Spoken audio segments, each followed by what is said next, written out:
अरे लाजा वाटल्या पाहिजे आपल्याला. सोनम वांगचुक सर आज 18 दिवसापासून उपोषण करत आहे.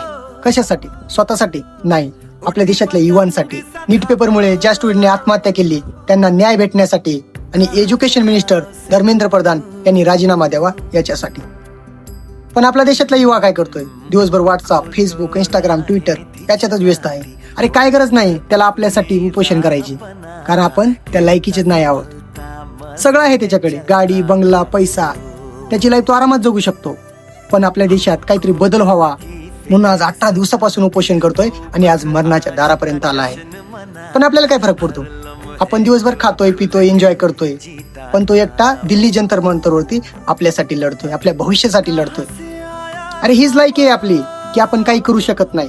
पण एक गोष्ट कायम लक्षात ठेवा, जर यावेळेस सोनम वांगचुक सरांना काही झालं ना, तर भविष्यात कुठला नेता, कुठला सायंटिस्ट किंवा कुठला सामान्य व्यक्ती सुद्धा अन्यायाविरुद्ध आवाज उठवणार नाही.